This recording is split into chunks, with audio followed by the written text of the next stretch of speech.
Good afternoon, ladies and gentlemen. It is time for, I guess it's not annual since it's the first time we've ever done this, the questions and answers segment of our Google Classroom, off-site classroom. So I hope you guys all have been looking at those videos, been engaging, it looks like. Some of you had some excellent questions, so I decided that I would make one video where I would go through all the Google Classroom questions. But just because I'm going through Google Classroom doesn't mean you can't just also comment on the YouTube page. One thing to also keep in mind is that I'll be doing these throughout the week.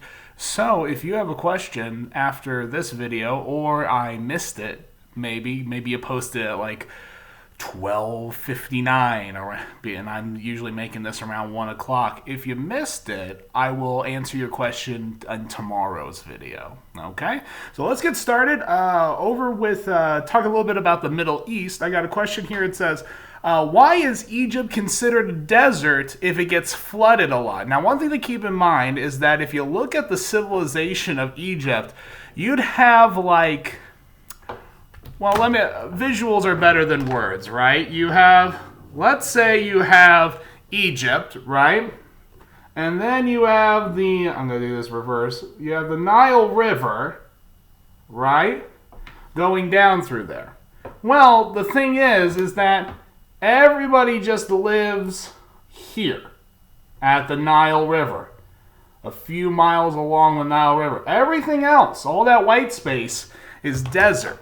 So people basically hugged on the shores of the Nile River. It would be the equivalent today if people just lived on like the Mississippi River, and like our part of the state of Illinois was a desert. So that was kind of the same thing for them. They just lived on the shoreline of the Nile River. Another question. The people who farmed in the area of Mesopotamia, did they have a certain way to farm with all the flooding, or did they have certain seasons? That's an excellent question. The way farming worked back then is that it's just like the way it is in modern day. In those parts of the world, all those areas that hug the equator, there's two seasons. There is a dry season, and then there is a rainy season. So what would happen is that the Mesopotamian rivers would flood, and the people would basically just try to collect as much rainwater as possible. So it's actually kind of cool what they would do is that they would use like cisterns, which are like holes in the ground, kind of like wells, and they would allow the water to rush in there so they had a bunch of water later on. Also, they would create like mounds in the ground, so it kind of collected the water and allowed it to pool. And so what they would do is they would just get all the water into the little mounds over there, and then they would block those off with little earth walls, and they would also use those to grow crops there. So the flood regions were really important, and actually that's what made one of the first ever recorded laws, a guy named Hammurabi in, I believe it was Babylon. I can't remember if Babylon or Assyria. I'll have to look that back up. But Hammurabi created what was called the Law Codes. And it was the first recorded laws that we know of in human history, as far as I know of. And what happened is that it's basically just like a bunch of laws about how not to steal grain. That's just how important agriculture was to people back then. All right. Talking about Illinois Constitution. On page 63, the Constitution book says that a unique rule of a bill becoming a law in Illinois is that the bill must be read on 3 different days before a final vote. Can you filibuster during any of the 3 days to push back that process longer? Here's the thing.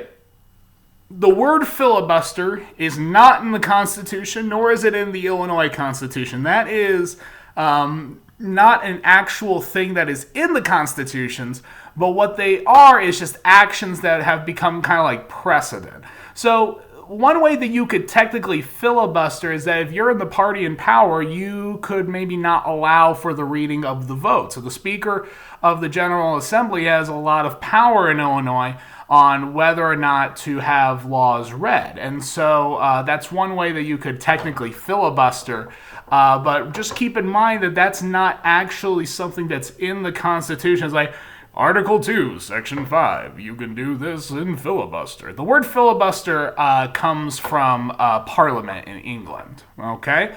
Another question, on page 63 under the lobbies section, what is the limit or how far can a person take this to where they reach the tipping point, it becomes too much? Also, what would the punishment be? I'm going to assume, and correct me if I'm wrong, this person, that your question's asking if a lobby gets too powerful, what are the consequences? Well, there are several lobbies in Illinois that are very powerful. Teachers union lobbies really powerful. The ACLU is really powerful. Farming lobbies are really powerful. There's a lot of different lobbies throughout there that have special interests. And one of the things that makes them influential is that they have a lot of money.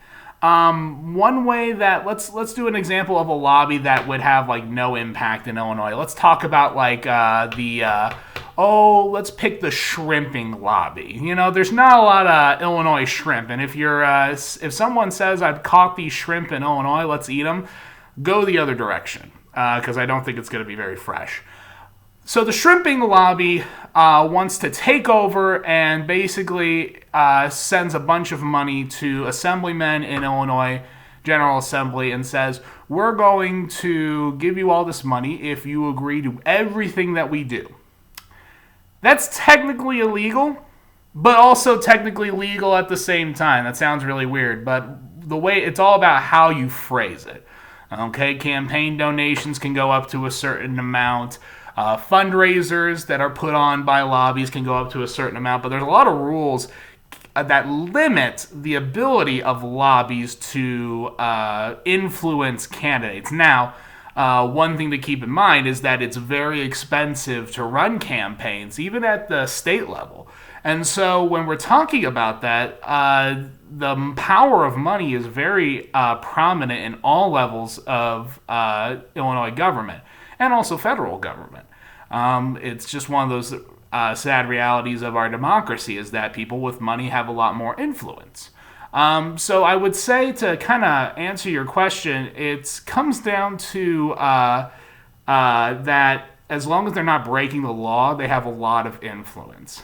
And then the final question for the Illinois Constitution, does a state senator or representative have unlimited terms like the federal government? Yes, there are no term limits for representatives, okay, or state senators. So they can serve for life. And there have been several on both sides of the aisle, both parties, both Republican and Democrat, Illinois assemblymen and women and Illinois state senators that have served for a long time. For instance, Speaker of the House, Mike Madigan, who is a representative up in Chicago. He's very influential, and he's been around for a very long time.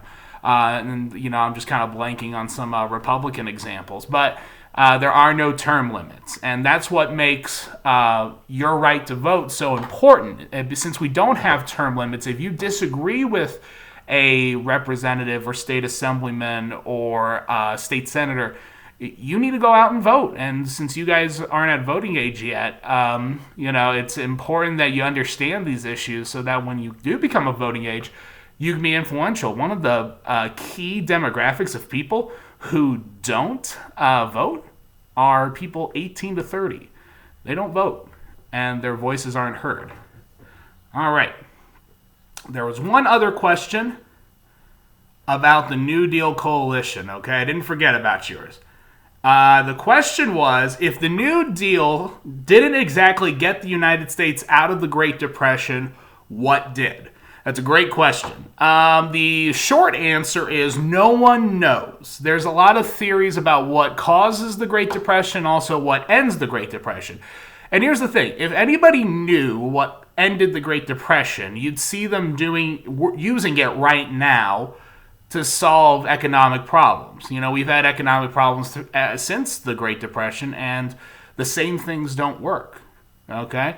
So one theory is that so there's sometimes that people say the New Deal ended the Great Depression. It didn't actually. Deficits went up. There was actually a recession right before World War II. A lot of people also say that World War II ended the Great Depression. And I actually adhere to that theory for the most part, that the amount of government spending and the amount of government jobs that came as a result of World War II, people working in factories, people joining the army, people having to be typewriters for U.S. intelligence. It led to so many jobs and so much money in the economy that the Great Depression basically ended. Remember, a depression is when, high unemployment and economic downturn. When the whole country has jobs because you have to fight the war, that's a lot of economic upturn. But there's other problems with that because, we had two very costly wars in Iraq and Afghanistan, but it didn't lead to economic prosperity. In fact, in 2008, the economy was tanking while we were in the middle of those two wars. The economies are so complicated that there's not one thing.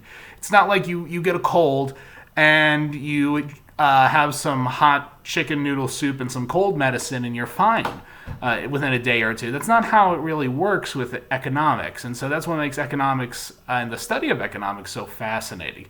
So, like I said, guys, these were great questions. I really enjoyed looking at them, and I really enjoy seeing so many people interacting with the posts.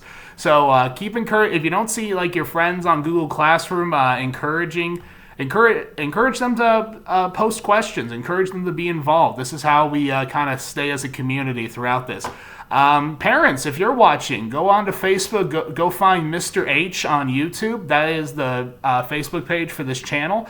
Like it, and every time I post one of these, have your own comments. If you have a YouTube account, post them on the actual YouTube page. I'm looking forward to continuing these discussions, and I am looking forward to seeing you all very soon. You guys have a great snake-less St. Patty's Day.